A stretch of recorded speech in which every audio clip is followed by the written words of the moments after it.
அன்பானவர்களே, அன்பு உள்ளங்களே, கன்னிராசியை பார்த்து கொண்டிருக்கிறோம். அதனுடைய தொடர்ச்சியாக இப்பொழுது பயணப்படுகிறோம். கன்னிராசி கன்னிலக்கணக்காரர்களுடைய புதன் கிரகங்கள் தான் ஆட்சி உச்சி வீட்டிலே இருக்கிறார்கள். இந்த புதன் கிரகத்தினுடைய பலன் என்ன?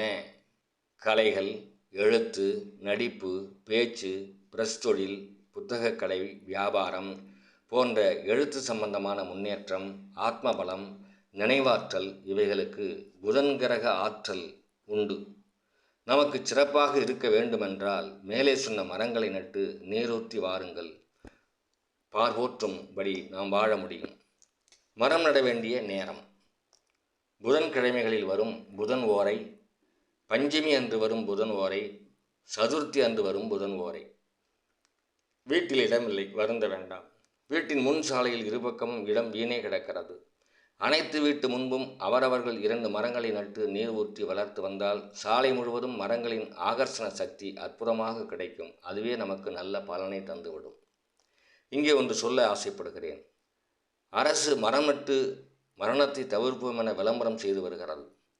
ஆனால் நமது பகுதி இருக்கின்ற மரங்களை வெட்டி வீழ்த்தி வருகிறார்கள். நாம் வெட்டி வீழ்த்தி விடுகிறோம். அதற்கு பல காரணங்களை சொல்லுகிறோம். வெறிச்சோடி என்று தெருக்கள் காணப்படுகின்றன.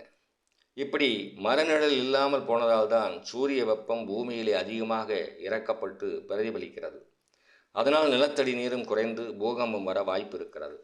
தயவு செய்து புரிந்து கொண்டு அனைத்து வார்டு உறுப்பினர்களும் தங்கள் வார்டுகளில் உள்ள வீடுகளுக்கு முன் மரங்களை வளர்க்க ஊக்கம் தர வேண்டும், செடிகளை அல்ல. மரங்கள் எந்த வீட்டையும் குடிநீர் பைப்பையும் பெயர்த்து எடுக்காது. காரணம், மரங்களுக்கு சாலையிலே வளர்கிற போது பகை உணர்வோ பழிவாக்குதலோ கிடையாது. அது பூமிக்கு அடியிலே ஆழமாகத்தான் செல்லும். அன்பானவர்களே, அற்புதமான ஆகர்ஷண சக்தி பெற அவரவர்கள் தங்கள் கிரக சக்திக்கு தேவையான மரங்களை வீட்டுக்கு முன்பாக வளர்ப்போம். வீட்டை சுற்றி வளர்ப்போம். காடுகளில் வளர்ப்போம். நல்ல வாழ்வு பெறுவோம். இதுதான் நாம் அடிக்கடி சொல்லிக் கொண்டிருப்பது. பூமி வெப்பமாதலை தடுப்போம். பூகம்பம் தவிர்க்கப்பட்டால் நமது வாரிசுகள் இந்த பூமியிலே வாழலாம். அவர்களுக்கு நல்வாழ்வு வழங்க வேண்டியது நமது கடமைதான். ஆகவே ஒவ்வொரு கிரகத்தை பற்றி சொல்லுகிற போதும், ஒவ்வொரு ராசி லக்னத்தை பற்றி சொல்லுகிற போதும் இதை நான் அழுத்தமாக சொல்ல காரணம், எப்படியாவது இதை 100 பேர் கேட்கிற போது ஒரு 20 பேராவது இந்த மரங்களை நடமாட்டார்களா என்ற ஒரு ஏக்கமும் எதிர்பார்ப்பும் தான். காரணம், நமக்கு வருகின்ற ஈர்ப்பு சக்தி மட்டுமல்ல. இப்பொழுது கன்னிராசிக்காரர்களும் மிதுனராசிக்காரர்களும் நான் சொன்ன மரங்களை நடுகிறார்கள் என்று வைத்துக்கொள்வோம். அத்தனை பேரும் நடவில்லை என்றாலும் கூட ஒரு தெருவிலே வாழுகின்ற ஒருவர் நட்டால் கூட அந்த தெருவிலே வாழுகின்ற குடும்பத்தில் இருக்கின்ற கன்னிராசிக்காரர்கள் மிதுனராசிக்காரர்களும் பலன் பெறுகிறார்கள் அல்லவா? அப்படி நீங்கள் நட்ட மரங்களால் பல பறவைகள் பயன்பெறுகின்றன. அந்த ராசிக்காரர்கள் பயன்பெறுகிறார்கள். சூடு தணிக்கிறது, கிரக சக்தி கிடைக்கிறது. இப்படி பல நன்மைகளை உலகுக்கு நீங்கள் செய்கிற போது, ஒரு மரம் நட்டால் உலகத்திற்கு நீங்கள் செய்கிற போது, உலக உயிர்களுக்கு நீங்கள் செய்கிற போது அதனால் கிடைக்கிற புண்ணியம் எவ்வளோ பெரிய புண்ணியம் உங்களுக்கு வந்து சேருகிறது. அந்த தர்ம புண்ணியமானது உங்களுடைய பரம்பரையை, உங்களுடைய குழந்தையை, உங்களுடைய பேரக்குழந்தையை, உங்களுடைய வாரிசுகளை எப்படியெல்லாம் அது வாழ வைக்கும் என்பதனை சிறிது சிந்தித்து பாருங்கள்.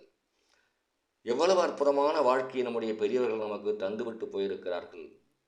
அவர்கள் நம்மை எல்லாம் எப்படியெல்லாம் வாழ வேண்டும் என்று நினைத்து இந்த பூமியிலே கொடுத்த செல்வங்களை முழுவதும் நாம் எப்படி அழித்து கொண்டிருக்கிறோம் என்பதை சிறிது நேரம் உட்கார்ந்து கண்ணை மூடி ஒரு நிமிடம் சிந்தித்து பாருங்கள். நாம் எவ்வளவு மோசமாக நடந்து கொண்டிருக்கிறோம் என்பது தெரியும். அன்பானவர்களே, புறப்படுங்கள். எங்கெல்லாம் மரங்களை நட முடியுமோ நடுவதற்கான வாய்ப்பை ஏற்படுத்தி கொள்ளுங்கள். எல்லோரால முடியாது என்று எனக்கு தெரியும். முடிகின்றவர்கள் இதை செய்யலாம் என்பதுதான் எண்ணம். அன்பானவர்களே, அடுத்த பயணத்தை தொடருவோம். நன்றி, வணக்கம்.